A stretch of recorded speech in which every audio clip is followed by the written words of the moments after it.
Subhanallah, walhamdulillah, wa la ilaha illallah. Assalamu alaikum wa rahmatullahi wa barakatuh. How are you, students? Hope you all are fine, safe and secure at your home. Your science teacher is back with chapter 4, air and water. Students, as we all know that we cannot touch air, we cannot see air, but what else we can do? We can feel air.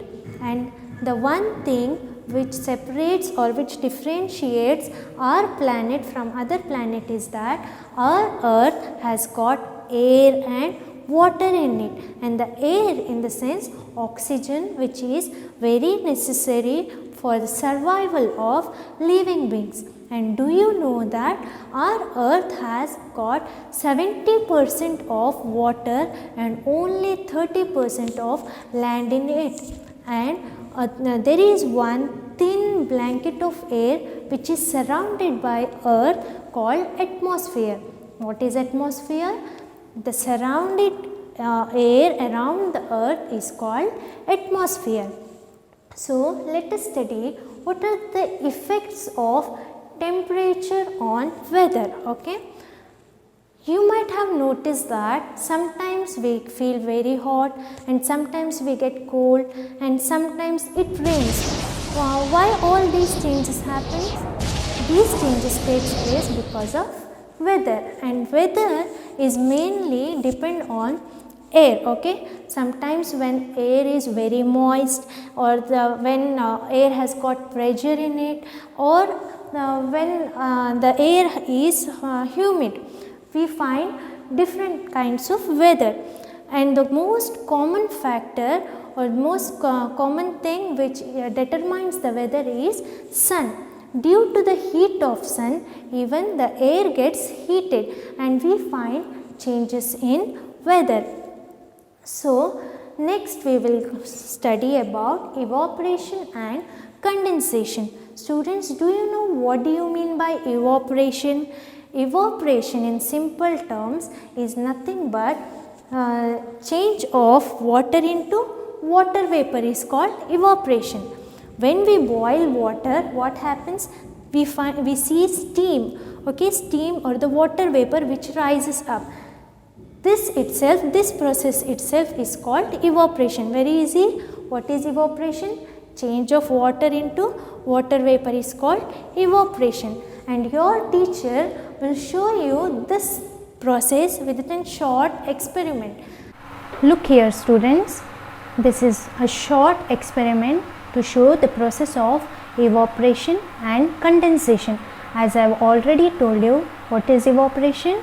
Evaporation is nothing but changing of water into water vapor or steam.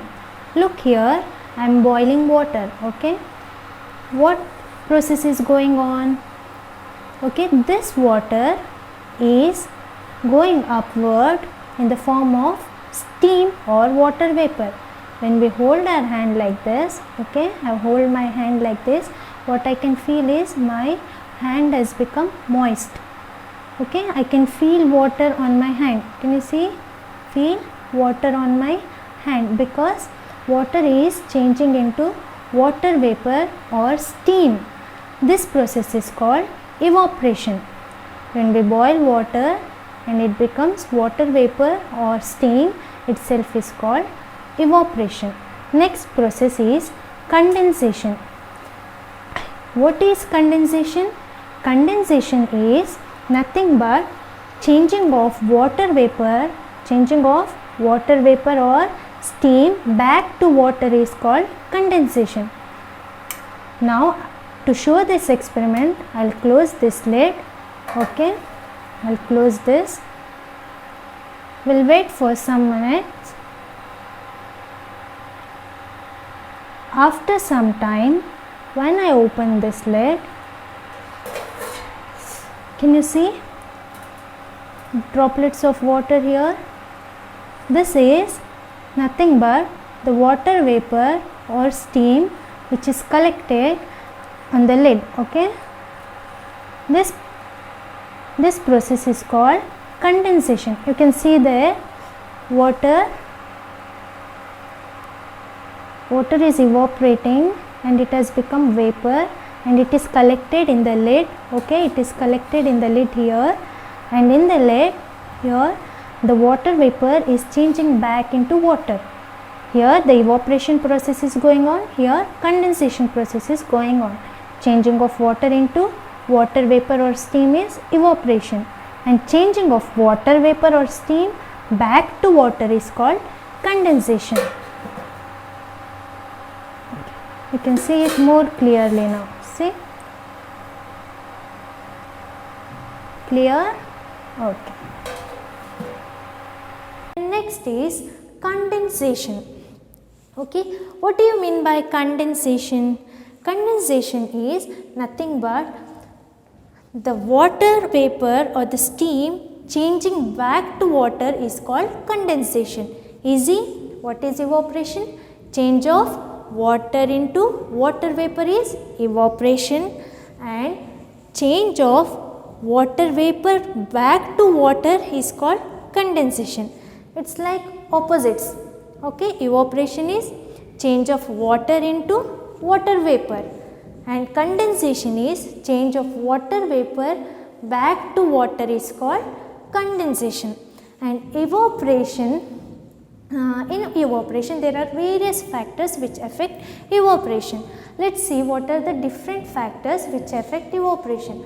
First is, if the temperature rises, evaporation increases. What is the first one? When there is rise in temperature, in the sense when the temperature is hot, okay, evaporation is higher. At this moment what happens is the clothes dry quickly. When we feel hot, you can see that the clothes dry very quickly.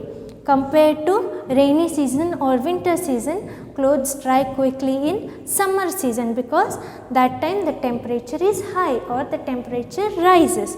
And next is, when the wind blows high, evaporation is faster. Okay, what is wind?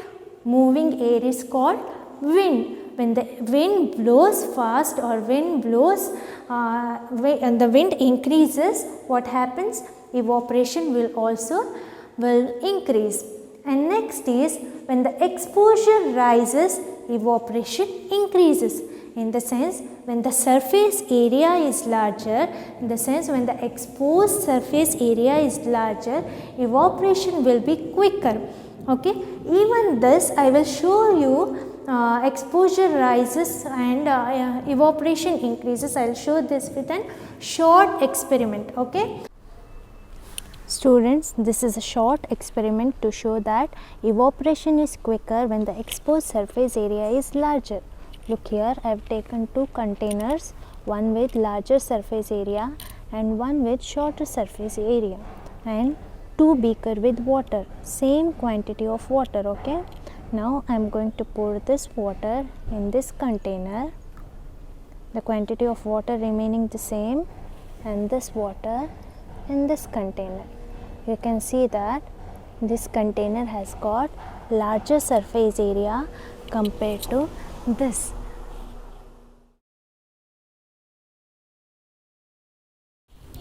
We'll see what has happened after 3 hours. Okay, after 3 hours of observation, water level has come down. We'll see how much. This water I am going to pour back into the beaker. Wow, can you see? The level of water has decreased. When I poured the water from the beaker to this container, the water was full in the beaker. Now you can see that water has decreased. The level of water has decreased because of evaporation. Now we'll see what has happened in this container. This container has got larger surface area compared to this. Okay, I'm going to pour this. Wow, can you see? See, the level of water has decreased. When I had poured the water from this beaker into this container, the water was full and the quantity of water was same in both the beakers. And now you can see the level of water, can you see? Evaporation is quicker in this container because the exposed surface area was larger, and the evaporation process had happened in this container too, but the quantity is less because the evaporation was not quicker compared to this, because exposed surface area was not large. Okay. By this experiment, it is clear that evaporation is quicker when the exposed surface area is larger, and evaporation is shorter when the exposed surface area is small. Okay. And the next is when the humidity increases, humidity in the sense when there is moist in air. Okay. When the humidity increases, evaporation decreases. What happens when the humidity increases? Evaporation decreases. During rainy season and winter season, what happens? The air will be moist. Okay, it will be moist.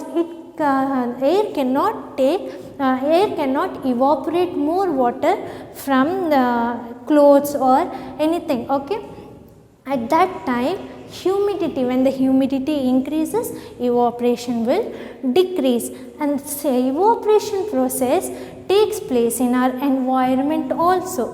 Okay, all the places like oceans, seas, ponds, river, lakes, the water from all these places, they get evaporated. Okay, and this evaporation results in water cycle, and through water cycle we get rain.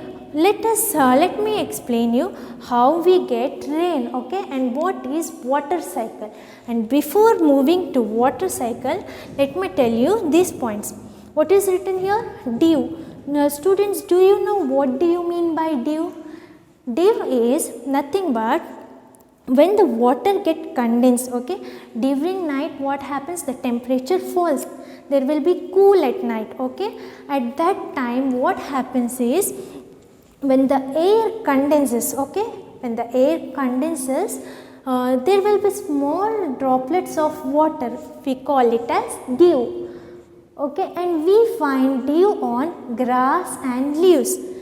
And next is frost. What do you mean by frost? Okay, when the temperature is below 0 degrees Celsius, okay, and when air condenses, it freezes and forms frost. Did you understand what is dew and what is frost? These two are very similar. Okay, these two are very similar with just a short difference between them. Dew is a small droplet of water formed when the air condenses, okay, at night, and frost is small droplets of water, it freezes at night when the temperature is below 0 degrees Celsius. Understood? Don't get confused. What is dew? Small droplets of water when air condenses. And what is frost?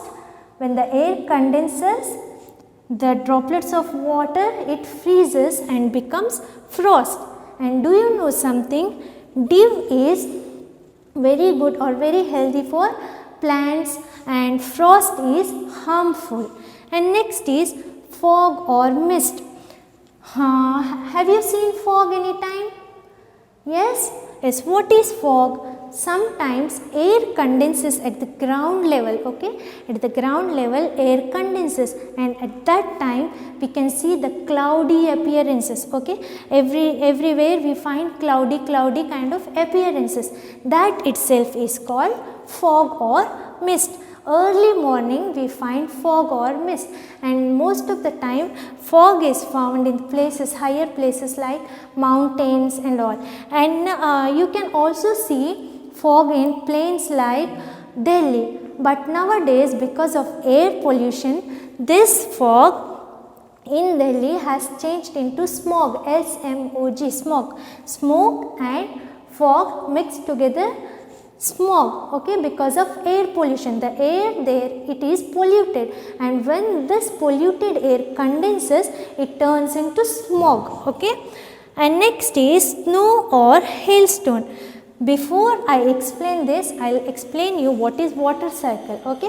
While explaining this, I will tell you what is snow or hailstone. hailstones. Next is water cycle. Students, have you studied about water cycle earlier? Yes? Okay, no? I will explain you. The water from the seas or oceans and rivers and various water reservoirs, what happens? It gets evaporated due to the heat of sun. What happens? When the heat of sun is increasing, or when the heat is more, what happens? All this water, it gets evaporated. See here, it gets evaporated and it becomes water vapor. And this water vapor will be collected in the form of clouds. And after the cloud, after it becomes clouds, what happens? The water vapor changes back into water in the form of rain. This process is called condensation. Condensation. The change of water vapor into water is called condensation. The change of water into water vapor is evaporation. Okay. Change of water into water vapor is evaporation, and change of water vapor back into water is called condensation. Clear?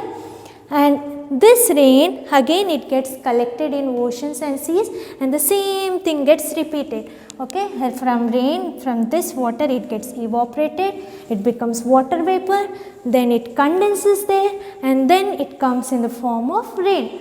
And now what is snow or hailstones? When this condensed water, it moves to the cold region or cold area, it freezes into small, kind of ice. Okay, it freezes into small droplets and it falls. This is called snow or hailstone. Students, everything is clear?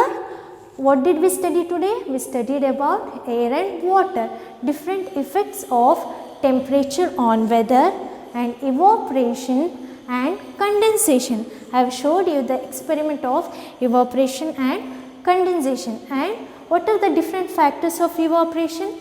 When the temperature rises, evaporation increases, and when the wind increases, evaporation is quicker, and when the exposure area or exposure surface is larger, evaporation is quicker, and when humidity increases, evaporation decreases. And next we studied about dew. What is dew? Small droplets of water is called dew. And what is frost? When the temperature is below 0 degree, these small droplets of water, it freezes and becomes frost. Frost is harmful and dew is good. And next is fog. What is fog? When the air condenses at the ground level, we find a cloudy appearances called fog. And what is snow or hailstone? During the water cycle process, okay, when the water gets evaporated and changes into water vapor, and there it condenses and comes in the form of rain. Okay, and when this process, okay, in this process, when the condensation process takes place, it moves, the clouds moves to the cold region. Okay, and there it forms a small balls like structure. It freezes and becomes small balls, and this falls in the form of snow or hailstone. Is this clear? I hope you all have understood today's lesson. Thank you. Jazakumullahu khaira. Subhanallah walhamdulillah.